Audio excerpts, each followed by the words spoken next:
Welcome to the White Spring Bunker. These halls were built to safeguard some of the most prestigious members of the United States government.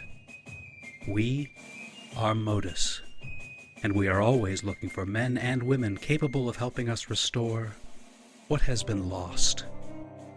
In return, we offer this, a new enclave and our refuge from the world above.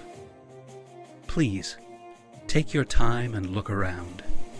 The Colonel has made great strides restoring this place to its former glory. Welcome, member, to our little enclave.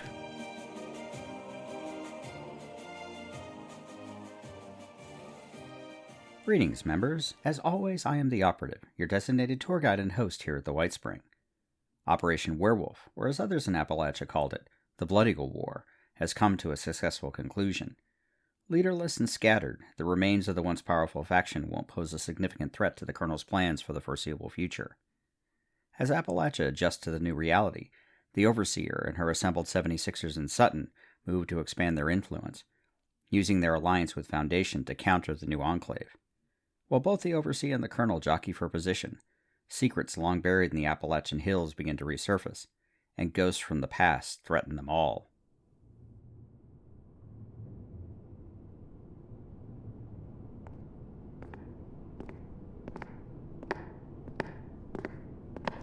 Six, 7, 8. Woo! It stinks down here. What did you expect? Who knows everything they've been storing down here for the last 25 years? I know, but it still stinks. Just keep looking, will you? Manifest says it should be right around here. They did say storage number 10, right? Because here it is. Finally. About time. Here, help me with this door.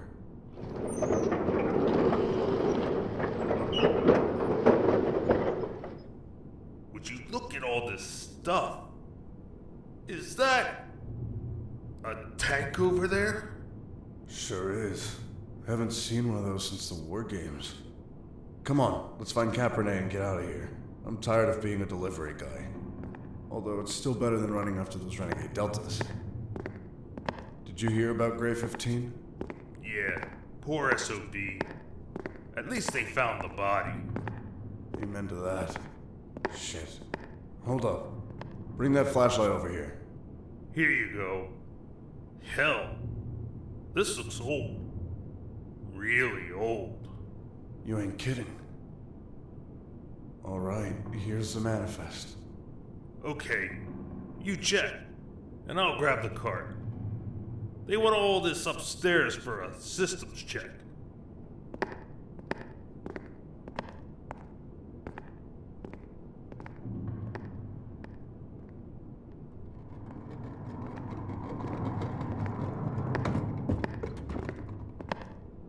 You get everything? It's all here, but... damn. I've never seen anything like this before. What is that? Some kind of costume, and is that dried blood? It doesn't pay to ask too many questions. You don't want to get put on pacification duty again, do you? Oh, hell no. Just grab everything and we'll get out of here. But where the hell are they sending this thing anyway? Says Welch. Thought that place was a bunch of nothing. I don't want to know. Let's just get this moving. Damn! Heavy bastard, too.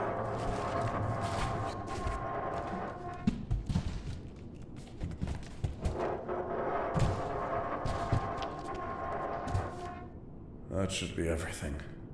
Let's get out of here. Semper Fi.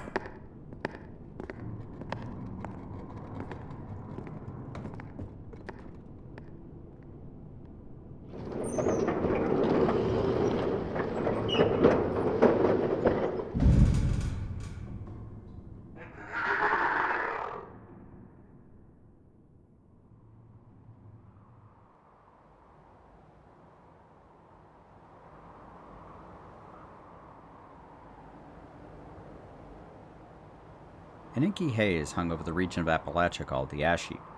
The once bustling mines sat empty, while the enormous excavators slowly rusted where they'd been abandoned when the bombs fell.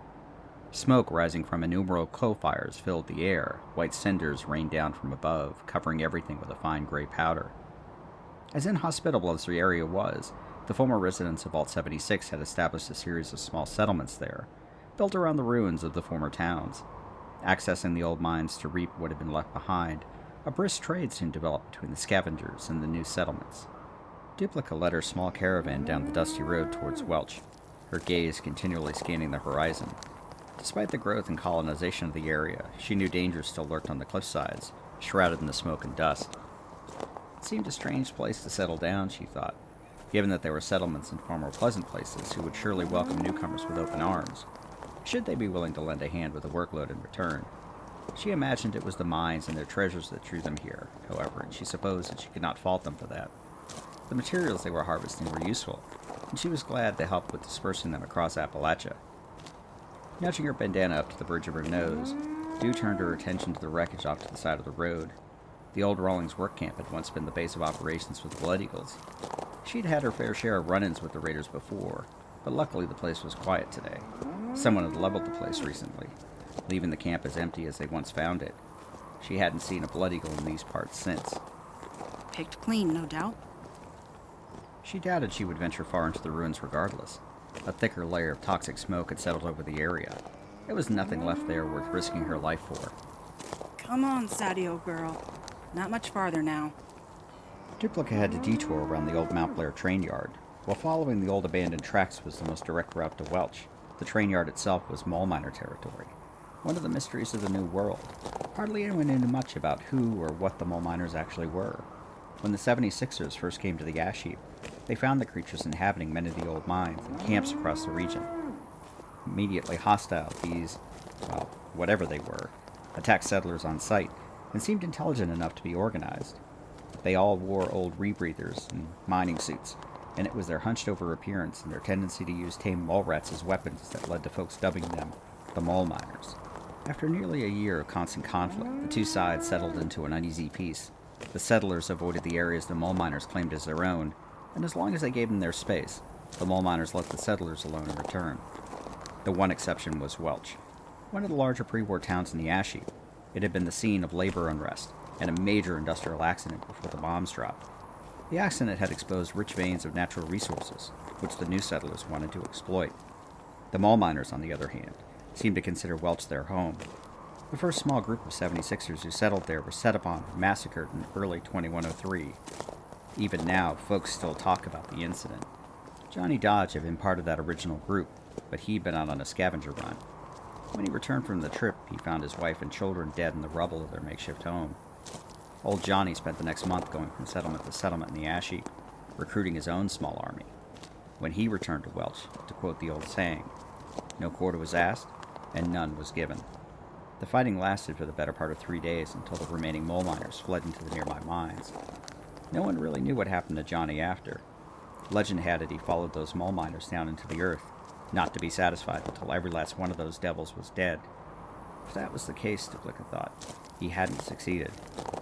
Afterwards, those who helped retake the town decided to stay, building a small monument to Johnny Dodge and the families who came before, and turned Welch back into a thriving settlement again.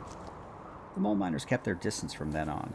Occasionally one would spot a hunched figure out there in the smoke, but it seemed both sides agreed that they'd seen enough blood over Welch.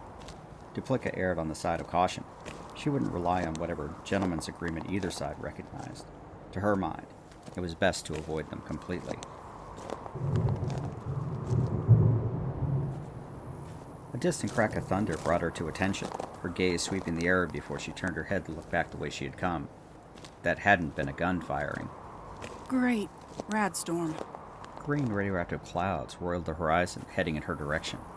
While Appalachia had only suffered a handful of direct nuclear strikes during the Great War, it was still plagued by radioactive storms blowing in from the west. Well, Darla won't be happy, but we're not making it to Welsh today. Shelter was now her first priority. Duplica led her Brahmin towards an old Hornwright Industries bunker sitting on the outskirts of an atomic mining services test site.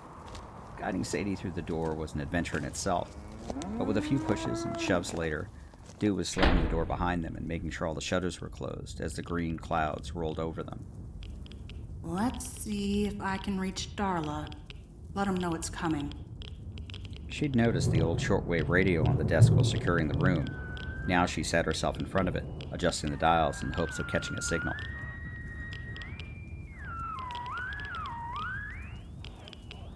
New Welch, this is Sandy, calling for Darla. Over. There was a reason she was called Duplica. At a young age, she had mastered mimicry and disguise, earning the name from her fellow 76ers she would so often imitate. Before long, even her parents had adopted the name. Now she used her skills to safely trade with the various factions in the area, creating personas that would be more likely to accept and do business with. New Welch dealt with Sandy, a hunter-turned-trader who had an interest in ore for weapon repair and ammunition crafting. The townsfolk considered her more than capable of traversing the harsh environment they lived in, and she was one of the few traders that dared to come out so far to them. The sound of static filled the room before it finally cleared, giving way to a familiar voice. Hey there, Sandy. Was expecting to see you in person, not getting a call. Over. There's a rat storm coming in, Darla. Expect you'll be seeing it soon. I'm bunking down a couple miles out. I'll have to see you tomorrow. Over. Thanks for the heads up. I'll spread the word. Question for you, though. Over. Go ahead. Over. Been seeing a bunch of bots around and hearing things. Got our kids and Brahmin spooked. Come across anything weird? Over. Nah, been the same old. Over. Hear bots? Over. Didn't quite catch that, Darla. Could you repeat? Over. Sandy. Weird interference. Hold. Hear something funny. Hold. Duplica reached for the knob and tried to adjust the radio, but all she got in return was more static. Damn rat storms. Though she was happy to curse the poor weather, it only took a moment to realize the interference was coming from Darla's end, not hers. She tried the dial again, when the line suddenly cleared just for a few seconds.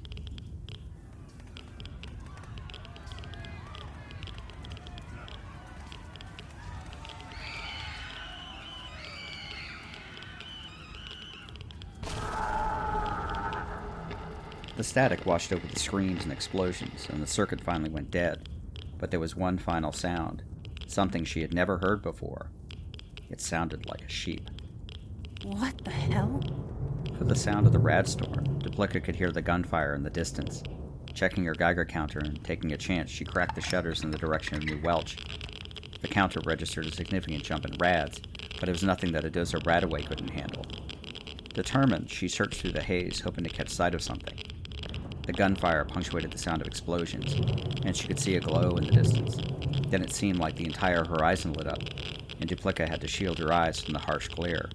She waited for the sound of an explosion, but despite seeing the same flash 3 more times, she never heard a thing. She realized she would no longer hear the gunfire either. The glow on the horizon subsided, and reluctantly she closed the shutters as the rad storm grew in intensity.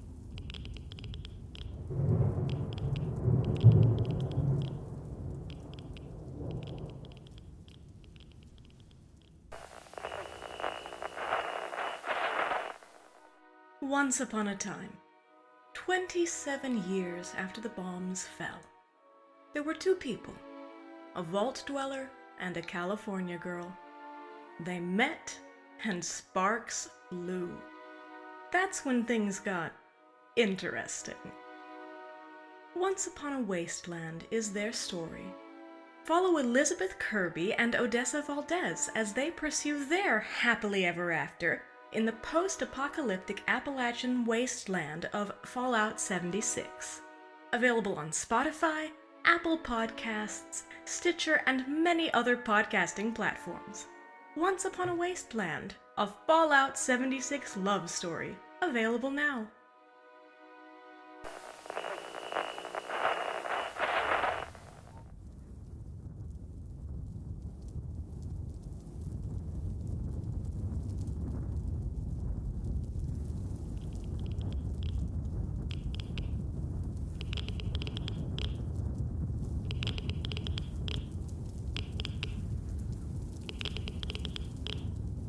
The rad storm had lasted most of the night. At first light, Duplica had checked her Geiger counter, and while it was a little elevated, it wasn't anything she couldn't handle. After what had happened the night before, she wanted to get to New Welch as soon as possible.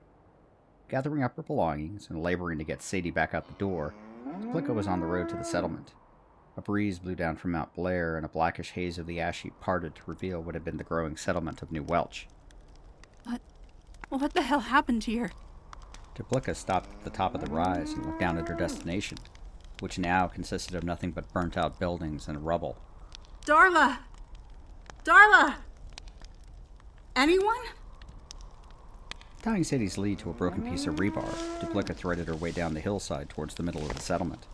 The smell of burnt flesh was nearly overpowering, and the trader had to put on her gas mask to avoid the worst of it. Of the once thriving settlement, there wasn't much left. Looking around, Appalachia couldn't find any shell casings, no signs of conventional explosives or grenades. What she did find, however, were the remains of bots. Lots of bots. Strikebreakers. And are those kamikaze iBots? Hell, none of this makes any sense. And that's when she started finding the bodies. Appalachia was no stranger to death. It was a fact of life in the wasteland. She'd lost loved ones herself, but this was something on a scale she'd never seen. There were piles of ash with shreds of burnt cloth and bits of melted weapons, barely recognizable. Even worse, the bodies she did find, or what was left of them, looked like they'd been ripped apart. Even with her gas mask, Appalachia found herself getting physically sick, and when she finally found Darla, she did. She fell to her knees and pulled off the mask, retching up her breakfast. New Welch was gone. All of those people, gone. This wasn't mole miners or super mutants, but something else. Something much, much worse. At the other end of the settlement, Appalachia found one last bit of evidence. Next to one of the old excavators, half buried in the earth, was a concrete barricade. It had probably been used by the residents as a last stand. And there, in the middle of the reinforced concrete, was a perfect 24-inch diameter hole, surrounded by the familiar burn patterns of a laser. God damn. Appalachia had seen more than enough. As horrible as she now felt, she knew this was valuable information, and it needed to be shared. News of this was going to be worth more than a few caps, and that would be beneficial to her own cause, and she knew of only one person who would not only pay, but could actually do something about it, maybe even avenge those who had fallen. Turning, she ran back across the settlement and up to her Brahmin. Grabbing her small notepad, Appalachia turned to the last page, where she kept her list of contacts. Finding the right name, she turned on her Pip-Boy radio, taking up another guy's. This is Lola, calling for Thompson. There was nothing but static in return. I repeat, this is Lola, calling for Thompson. Sigma Omega priority. After a few more seconds, the static cleared. Good to hear from you, Lola. It's been a while. It has. But the small talk can wait. I'm in New Welch. Or at least it used to be New Welch. Could you repeat that? It's gone. All of it. I can provide full details, but I lost a valuable customer. This will cost extra. Hold on a minute. Appalachia thought she heard something and quickly looked around as Thompson put her on hold.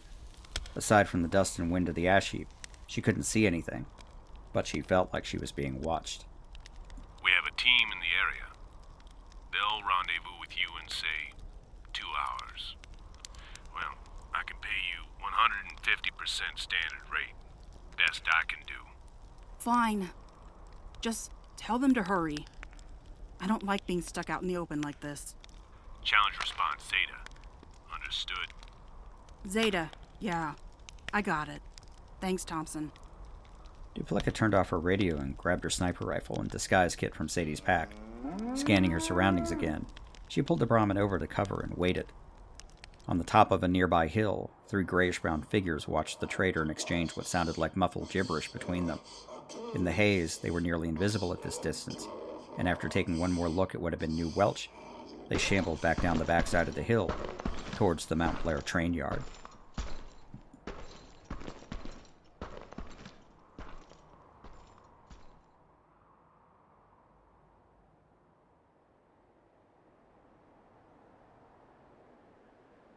See me! I am Super Mutant, standing before you. Yes, you are Super Mutant, I am Super Mutant. We are all Super Mutant. But I am unique. Your head is hurt, brother. brain broken. You don't think right. One day I will be master, and will show you all. At least you're funny. Westech, one of the largest American pre-war companies. It was their development of power armor, the venerable T-45 and later the T-51B, which turned the tide of the war with China. A paragon of industry and technology, Westech was seen as a savior of the American way of life. Little did the public know about the other side of Westech, a veritable horror show of scientific experimentation on unsuspecting Americans under the umbrella of developing the forced evolutionary virus. Heralded as a cutting-edge genetic manipulation to solve the growing food crisis, it was also utilized to create super soldiers. At least that was the theory. In reality, individuals exposed to FEV mutated into 9-foot-tall green monsters, commonly referred to as super mutants. In the years before the Great War, Westech infected the population of the town of Huntersville with FEV, creating the first generation of super mutants out of the hapless inhabitants. The Westech facility in Appalachia was home to even more heinous creations. Variations of FEV created additional abominations, such as the horrible snallygastard, multi-eyed acid-spitting creatures found running in packs around the region, and even the hulking Grafton monster, a headless creation with enormous arms. Attempting to fool the region's missile silos into giving him access, it was President Eckhart who ordered the release of the Westech experiments to terrorize the survivors. While the attempt failed in its intended purpose, the hordes of supermutants almost overran the region until a combined force of responders and the Brotherhood of Steel fought a desperate battle to clear the town of Huntersville in 2086. This victory was short-lived as relations between the responders and the Brotherhood deteriorated, and the Scorched began their rise in the Cranberry Bog. The supermutants regrouped, and when the Scorched Beasts and their minions eliminated the human population of Appalachia, the supermutants, immune to the Scorched Plague due to FEV, moved in to fill the void. It was this threat, along with the interest in FEV, which drove Colonel Valeria to keep a close watch on Westech. Tyson, what's the latest? Same old, Lieutenant. Those green guys just brought in dinner by the looks of it. Blood Eagles mostly. At least, that's what Private Samantha saw. The Colonel's asking again. About getting into the facility? Yes. She does remember what happened the last time, right? Well aware, Sergeant. The answer's still the same. There's no way to get close without getting in range of them damn miniguns. And the hounds are gonna smell us coming a mile away. What about an orbital strike? You know, for cover. Motus won't drop that close to the building. Wouldn't want to risk damaging anything inside. Unless the Colonel wants to give us power armor, it just ain't gonna happen. Alright. Anything else I can report back? Well, we've had to move the listening post a few times now. Lots of movement between here and Huntersville. Is that unusual? Something's got 'em spooked. We've been experiencing some weird earthquakes around here, too. Earthquakes? Tremors, mostly. I mean, nothing big, but it's probably what the green guys are antsy about. Maybe Modus can make sense of it. Okay. It's not much, but I guess it's something at least. Where are you off to now, Lieutenant? Sugar Grove. Team Kappa reported that some old USSA Assaultron just waltzed into the building yesterday looking for Space Command. Space Command? Don't ask me. Luckily, it's not hostile. Yet. But Modus asked for someone to see if we can interface with it and figure out where it came from. Getting up close and personal with an Assaultron, Lieutenant? That doesn't sound very good for your health. Very funny, Sergeant. If anything changes up here, let Command know immediately. Yes, sir.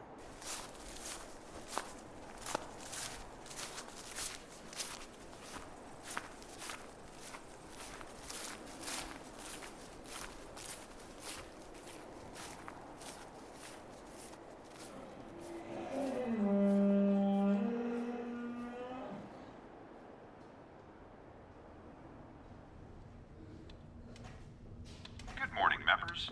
Updated duty rosters are available in operations. Power armor training classes have been postponed due to Major Stein's temporary absence. The new Enclave poker tournament will begin at 1800 hours in the Jefferson Ballroom. As a reminder, cheating is punishable by 10 days in the brig.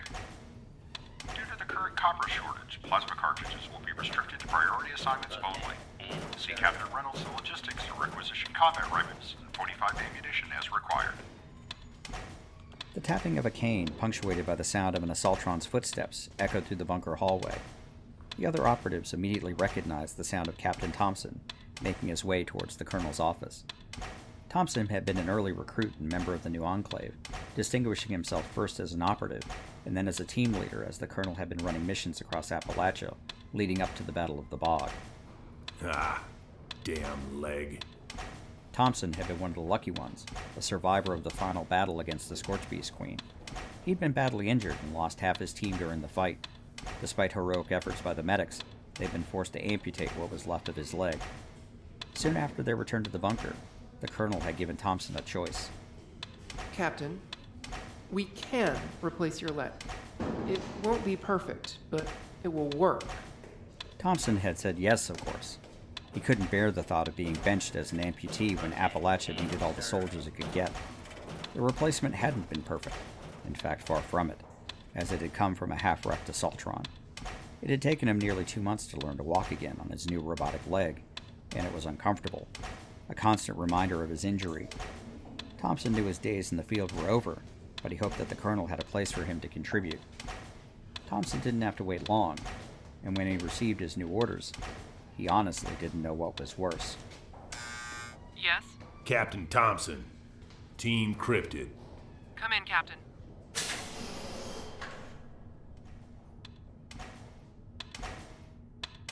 Good to see you, Captain. What can I do for you? We received a report from the ash heap. Something very strange is going on, and I'm more than a little concerned. Modus asked that we send a team to investigate some seismic disturbances in the area. Did they find something? No, ma'am. This report comes from a third party. A very reliable source. Go on. Our team is always on the lookout for the strange and unusual. And if this report is accurate, and I believe it is, we may have a major threat on our hands. All right, Captain. What did this source find? Thompson took out a manila folder and placed several grainy photographs on the colonel's desk. The settlement at New Welch was completely destroyed. Our contact was able to confirm that it wasn't raiders, super mutants, or mole miners. This was confirmed by our own team, who rendezvoused with the source soon after. Valeria picked up the photographs and leafed through them. The damage shown was extensive. Huge black burn marks could be seen across the area. The settlers had built several defense positions using scrap and debris from the town, but appeared that none of that made a bit of difference. There were no bodies either, just heaps of ash scattered about. The remains of several bots were found at the location, but none of them had the power to inflict this kind of damage. In fact, we found several instances where concrete structures were obliterated like they were made out of paper. That is troubling news. Well, and it gets worse. Our team was able to collect some additional information from local scavengers we believe is related to what happened at New Welch. Several smaller settlements have also been destroyed, leaving no survivors. There are stories of strange tracks and more of these huge burn marks found in different areas of the ash heap. We're still analyzing them, but I brought a summary for you to review. Valeria sighed. Captain Thompson had become the resident cryptid expert in the new Enclave since losing his leg. Since he was no longer field certified, he'd thrown himself into understanding the subset of new creatures which had defied easy identification and definition. He and his small team of eccentrics had developed a knack for tracking and assisting in the elimination of these threats. She leafed through the reports, then looked back up at Thompson. This is an impressive collection of intelligence, Captain. However, based on what I can see just from a cursory review, nothing here is actionable. But ma'am. However, there is enough to raise serious concerns. If there's something out there we haven't identified yet and it can do this kind of damage, then I do intend to take it seriously. Thank you, ma'am. Captain, if this is some kind of weapon or bot, then there may be some information in either Modus's files or the DIA archives we recovered from Sugar Grove. It could be some kind of pre-war tech, otherwise we would have heard about it before now. Modus? Yes, Colonel? Are you aware of the Captain's report? We are. And we are intrigued by the implications. Please do a deep scan of the recovered DIA program archives and cross-reference them with the Captain's information. I'd also like the Captain and his team to also have access to those files, just in case. They may prove useful in their investigation of this anomaly. Yes, Colonel. However, some of the project files were corrupted or incomplete. We will do our best to analyze what we were able to recover. Thank you, Modus. Please notify me if you find anything. Yes, Colonel. Colonel Valeria toggled the terminal off and turned back to Thompson.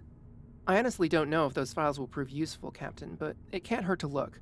As we have already discovered, there was a whole lot more going on in Appalachia before the war than anyone fully realized. We're still short on assets, but I'm going to assign a field team to your investigation.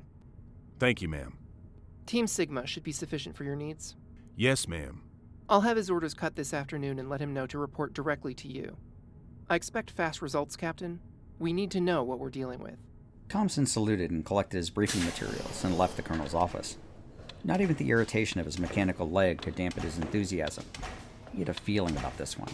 This wasn't just a random creature or someone with a scavenged weapon, but a real Appalachian mystery. He walked down several corridors until he was adjacent to the maintenance wing. He was now in Team Cryptid territory. At first, he'd been upset at the appearance of being relegated to the bowels of the bunker, but now he appreciated the privacy. His team worked on some pretty strange projects, and the less prying eyes they had to deal with, the better. Placing his hand on the security pad, the lock disengaged and opened. The outer office was empty, though the walls were covered in chalkboards filled with nearly indecipherable calculations and biological descriptions of the various cryptids his team had been investigating. Alongside the chalkboards, there was a multitude of photographs of both living and dead specimens ranging from snallygasters, Grefton monsters, wendigos, and even a few labeled Flatwoods Monster that were nothing more than bluish smudges against the Appalachian terrain. From the back room, Thompson could hear a heated argument, and he smiled. Lawson, you've got to be kidding me. No way is talking to fish a better superpower. Okay, Douglas, then why don't you tell me what superpower the Silver Shroud has? A machine gun? Come on. No way would Man-to-Man beat the Shroud in a fair fight. He would too. Just because Man-to-Man didn't get his own radio show doesn't mean he wasn't the coolest Unstoppables character. Kids today. Thompson limped into the main research space, interrupting the conversation mid-sentence. All eyes turned to the captain. Lawson, Douglas, please put those comic books away. Skinner and Emily, finish up whatever experiment that is, and Macmillan, get over here. We have a new assignment. A very serious one. Walking to the front of the room, Thompson put the folder on the table and looked over his team. Every one of them was grinning from ear to ear. Well, let's get started, shall we? It doesn't.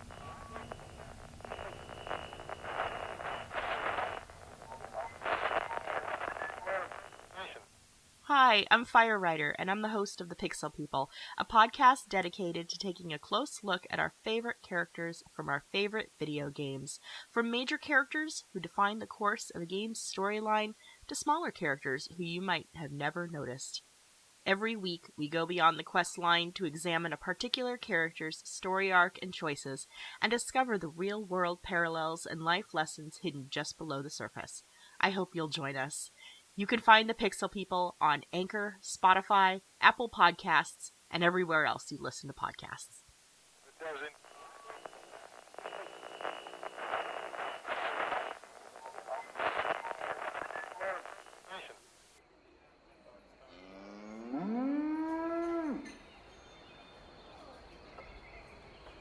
The old road leading down to the White Spring was now mostly traveled by small caravans, serviced by the brand new Blue Ridge Caravan Trading Post, built in and around the old White Spring train station, just outside the resort.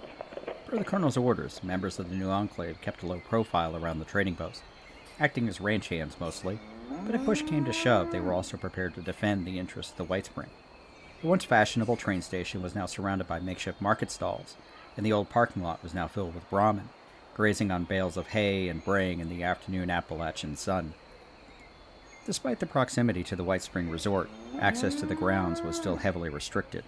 New Enclave guards and resort bots patrolled the perimeter, and goods for delivery were offloaded at the main gate and brought inside by authorized personnel only.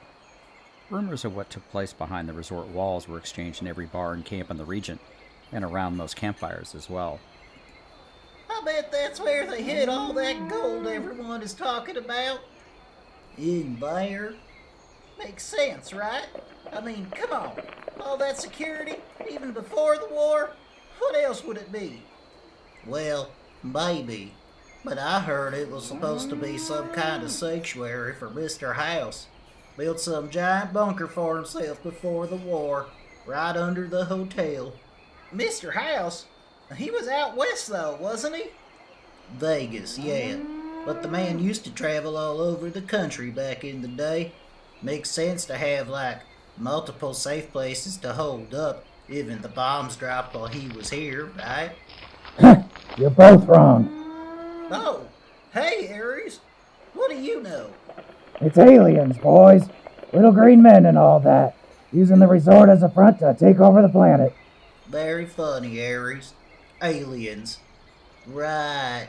And I'm the president of these here United States. Did you get into the Nuka shine again? You have no idea the crazy shit that went down around here before the war. If I told you half the things I know, you'd go running screaming into the hills. Yep, definitely Nuka shine. Believe whatever helps you sleep at night. I know I didn't for a long time. The two ranch hands rolled their eyes. Though Ares might have been one of the best caravan guards in the BRCC, he was also, in their not-so-humble opinion, a certified wacko.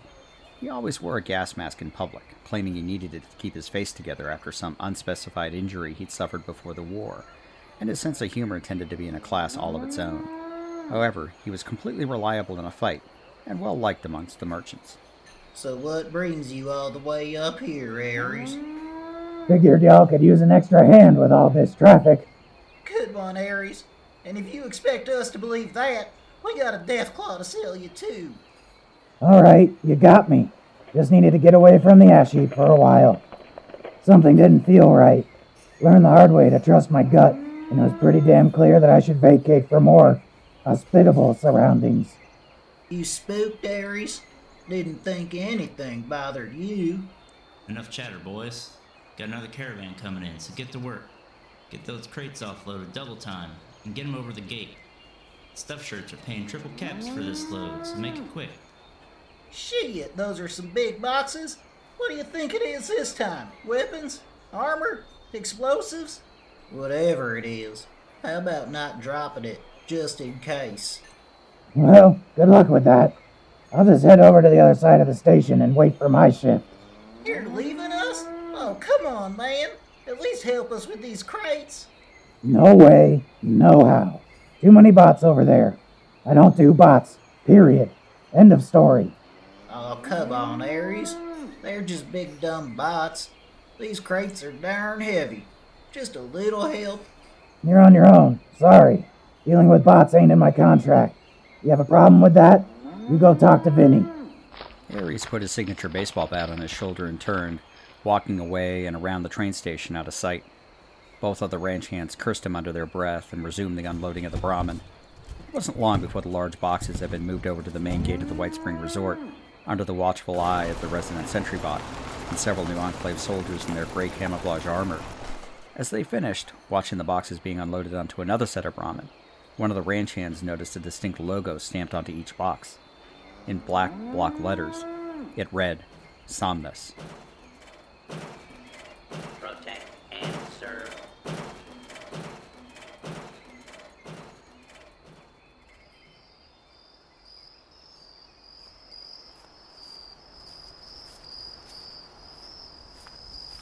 In the early evening, a pair of figures topped the ridge overlooking the White Spring Resort. One was wearing an old long coat covering a set of scout armor, while the other wore a poorly matching set of scavenger clothes, with a pristine space helmet tied to their belt. And that right there, Commander Sophia? That's what I call home. Would you please just call me Sophia? And is that the White Spring? Sorry. It's how we refer to folks in the new Enclave. Maybe it's a cultural thing. And yep, sure is. You live in a hotel? Oh, it's a lot more than a hotel. At least now it is. We'll get the doc to give you a thorough checkup, because I'm sure my skills well enough to get you patched up would definitely not be up to snuff for her. Oh, you did just fine, Stein. I mean, you've been my knight in shining armor. Hey, if I'm going to be calling you Sophia, then let's make it fair. Call me Andrew, okay? Oh, whatever you say, Andrew. But seriously, though, I can't thank you enough for finding me.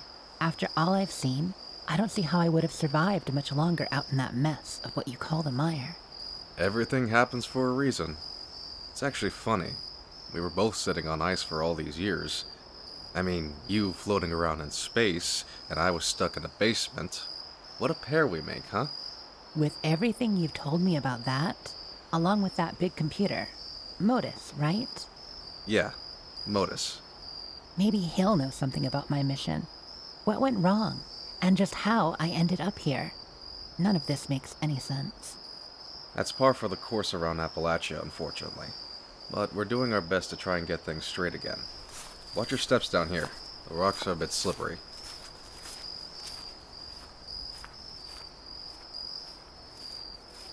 The two slowly made their way down the incline before reaching the main road. The caravans had all settled in for the night, and it was only the braying of a few Brahmin which serenaded them as they walked to the main gate. The sentry bot had sensed them coming, and he rolled out to greet them.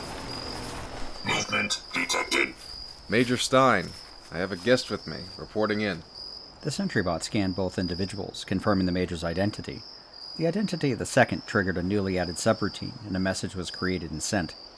A few seconds later, the light in the guardhouse flickered on, and a large man appeared, wearing a uniformly dark gray, almost black armor and a beret. Ah, Major. Glad to see you made it back. Shadow, I didn't think you were on guard duty today. Happy coincidence, Major. Actually, I just got back myself. Was just catching up on a few things before heading inside. I see you've brought home a stray. I'm no stray. I'm a United States astronaut. Lieutenant Shadow, I'd like to introduce you to Commander Sophia DeGure, formerly of the United States Space Agency. Apologies, ma'am. We don't get many astronauts around here. I don't imagine you do. We're both pretty tired after the walk, and the commander here needs medical attention. I'm taking her downstairs. Can you please inform the colonel? Knowing her, I'm sure she's going to want to schedule a full debriefing. Of course, sir. I'll let them know you're coming. Stein and DeGary passed through the main gate, leaving the sentry bot in shadow behind. When they had passed out of sight, the big man returned to the guardhouse and turned on his Pip-Boy. Modus, the assets and the subject have returned as expected. They are heading to medical now. Please advise. Return to us, Shadow. We require your assistance for Phase 2. The equipment has arrived, and some assembly is necessary. We will monitor the subject until we are ready for her examination. Yes, Modus. See you shortly. Shadow turned off his Pip-Boy and walked out into the night. As apt as his name, the giant of a man seemed to disappear into the inky blackness, leaving the sentry bot to perform its lonely patrol. Location secured. Initiating patrol.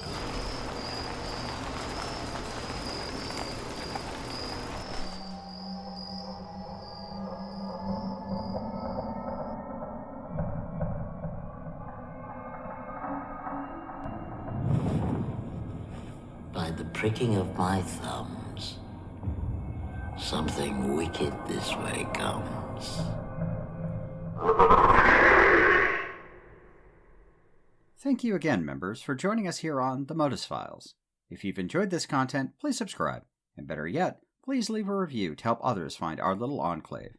You can also follow us on Twitter, @Modus Files, for more information about our podcast, Fallout 76 content, and random musings on the Enclave.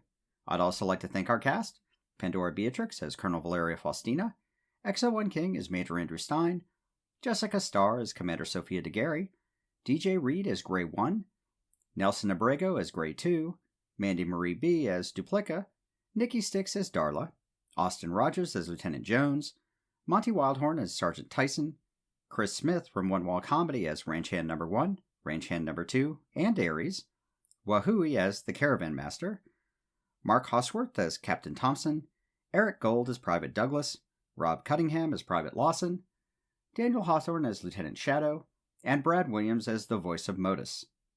Our podcast is also participating in the Fallout for Hope online charity event. Keep an eye out for our Twitch livestream reading of a 2022 Halloween episode, which will be recorded and posted as both an audio podcast and a YouTube video on our channel.